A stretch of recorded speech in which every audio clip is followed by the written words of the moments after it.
Okay, so my name is Katie, as she said. I'm from Northeast Ohio, so it's a little bit of a trip to get down here, but I'm super excited.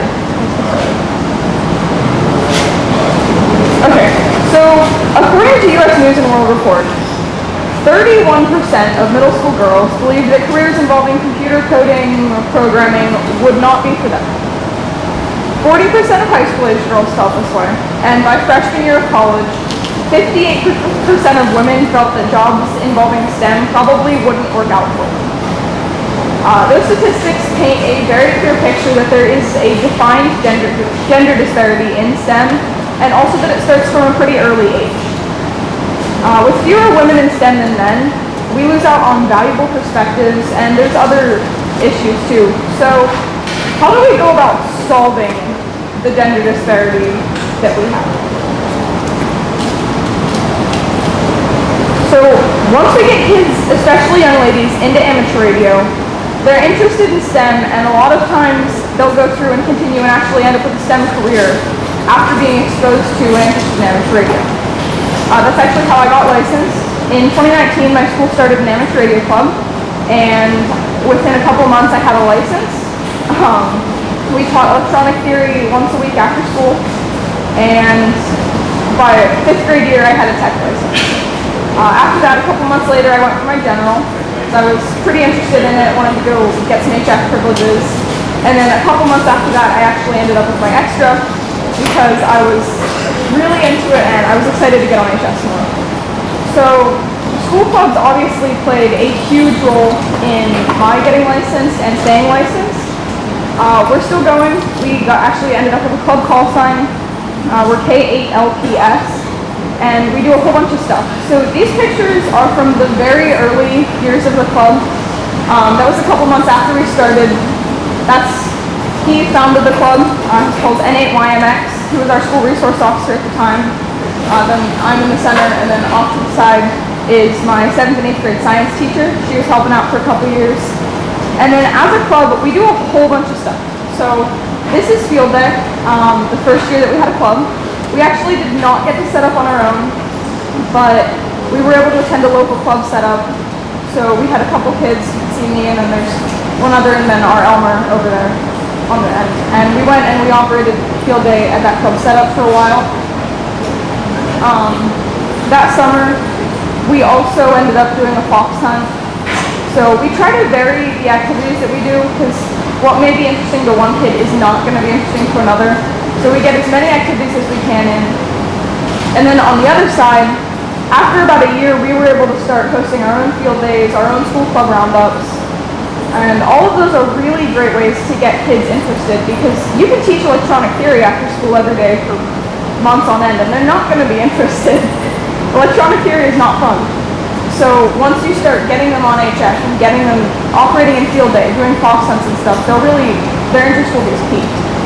So that picture over there, we're operating satellites, my Elmer and I, and we just try to get as much stuff in as we can.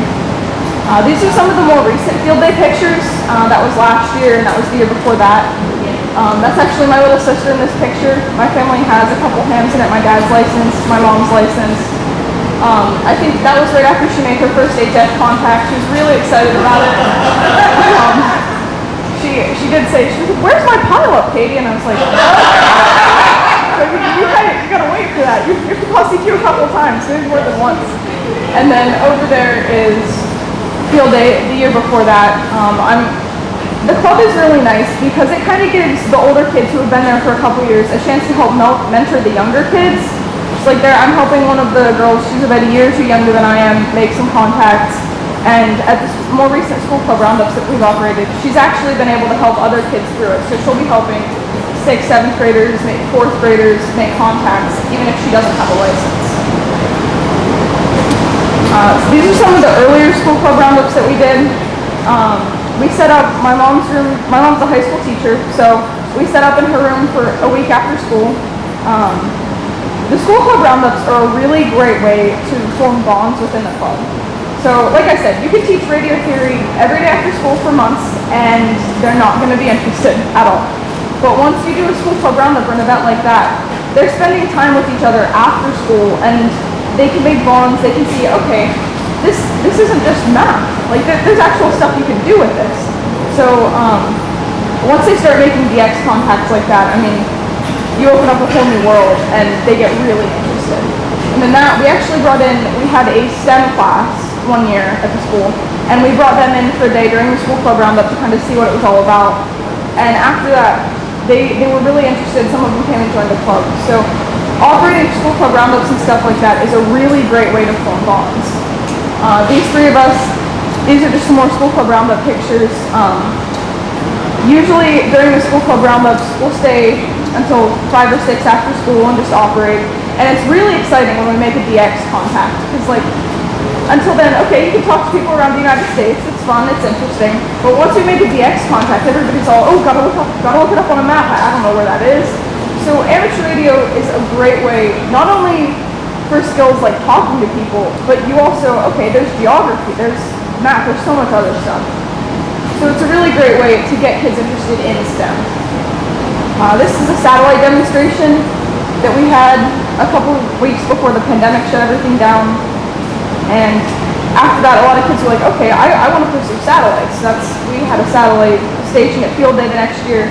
So it just shows them the different things that they can get involved with. Once you have a school club and get kids interested, some of them might get licensed, which is more of a feat than it seems like. But after they get licensed, it's okay, I have a license. What do I do now? Like, what am I supposed to do with this license? I don't know how to use it. I don't know anything about it. And I passed the test, but like, do they actually understand everything? So once they get a license, especially for some of the young ladies, it's very hard to keep interest. Being an amateur radio operator is probably not the coolest thing you could be doing in your middle school, high school years. My 5th grade year, I just passed my general HamCation, super excited about it. Our school resource officer comes over, he's talking to me, he's like, oh, KE8LQR stroke AG. He leaves, the one girl at my lunch table's like, Katie, are you a spy? I'm not a spy. I'm not a spy, I promise. I mean, it's just amateur radio. You can come to radio club though. I mean, we'll have you.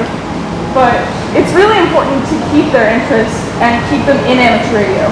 So after you get them licensed, it's really good to point them in directions such as Yacht or Yoda, where they can meet other kids with licenses and realize, okay, I'm not like the only kid in the world who's doing this. Like there are other kids who I can talk to.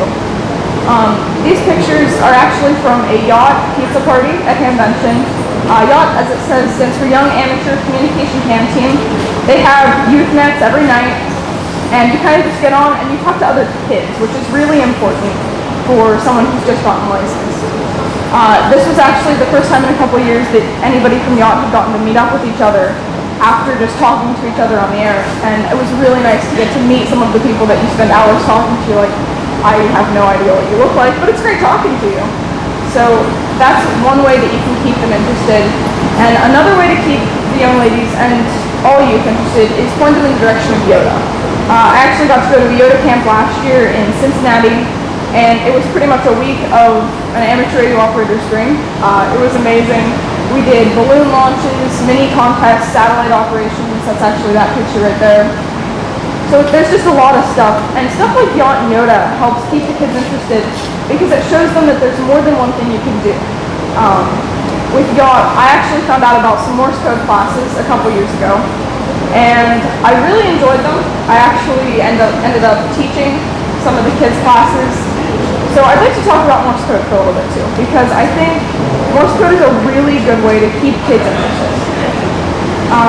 In 2020, my mom, we're locked down for COVID, and my mom sees this thing, I don't know, on Facebook, ARL, where it was, but my mom's like, okay, there are these Morse code classes. I was like, okay.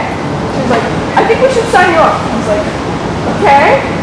So from there on out, I took Morse code classes from the Long Island CW Club. We met about an hour a day, every day. I mean, this is during the pandemic, so we have plenty of time to practice and stuff.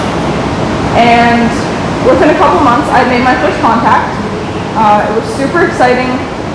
Being a kid who knows Morse code is kind of funny, because it's like, okay, I know this secret language. Not a whole lot of other people know. Neither of my parents know Morse code. So it's a little bit interesting, but once once you got into these classes, we met an hour a day, a couple times a week, and we would just get together and practice code. It's on Zoom, so you can practice with people from all over the world, all over the country.